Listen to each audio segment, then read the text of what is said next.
Brothers and sisters, do you remember the story of the ugly duckling that was read to us when we were children? As the story goes, a duck hatches a whole batch of ducklings, beautiful and yellow in colour. But there is an odd one out, a grey duckling. As he is different, he's ridiculed and despised and ends up leaving the brood in distress. For a period he seems to wander aimlessly, trying to find a place where he will be accepted. In time, the so-called ugly duckling starts to grow and mature, and as it turns out, develops into a beautiful white swan.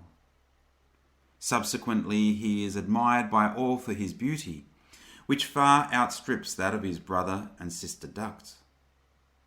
Just as this so-called grey duckling was not destined to be a duck but a swan, so it is with us brothers and sisters.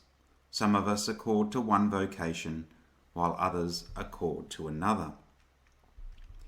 In his letter to the Corinthians, St. Paul writes, "Now you are the body of Christ and individually members of it.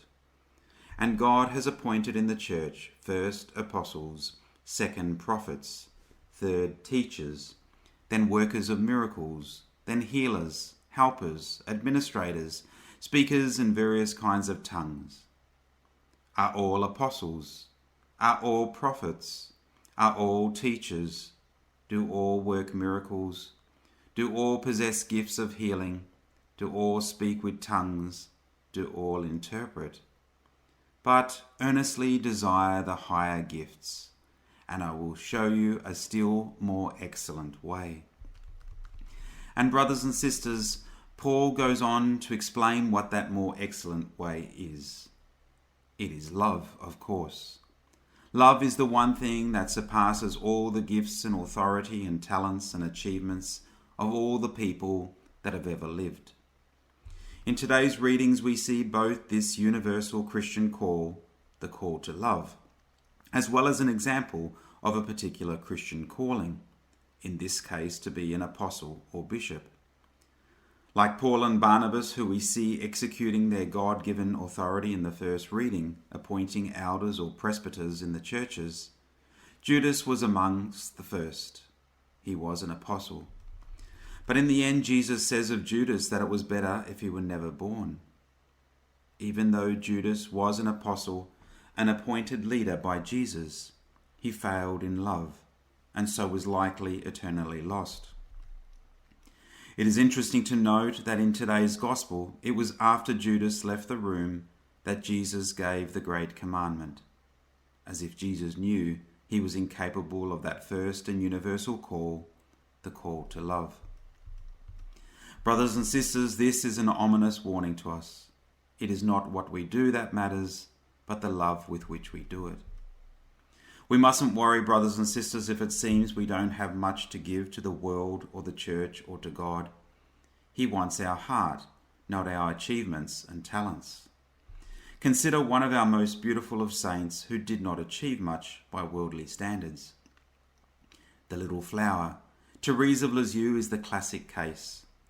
She desired to go out on mission and convert the world, yet she was a sickly nun who died at the very young age of 24. While she was grappling with her illness and the possibility that she may not achieve anything in her worldly life, in her diary she wrote, "I understood that love comprises all vocations, that love is everything, and because it is eternal, embraces all times and places. My vocation is love. It is you, O my God, who has given it to me. In the heart of the church, my mother, I shall be love. Thus I shall be everything, and my dream will be realized." Interestingly, her missionary dream to the outside world was also realized, but not by her and not until after her death. It was a young Agnes Gonja Boyekjo, inspired by the little flower, that chose the name Teresa when she became a nun.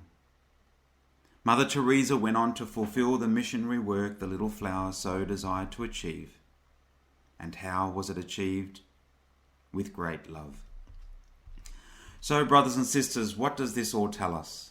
Firstly, it is important to live out our true vocation and not thirst for someone else's calling or gifts or talents.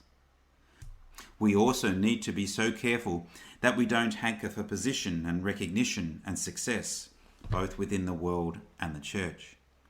Secondly, we must live out our unique vocation with love as the primary motivator and director. Whether one is a bishop or mother or religious nun or the prime minister or a cleaner, we are all called to fulfill our vocation with the love of God. And then, as Jesus says, everyone will know that you are my disciples. And how may we achieve that? Well, perhaps the introductory words by Jesus may give us a hint. My little children, he says to the remaining 11 after Judas leaves the room. So this is the answer. Like Therese of Lisieux, let us remain like little children, filled with love for God and our neighbour.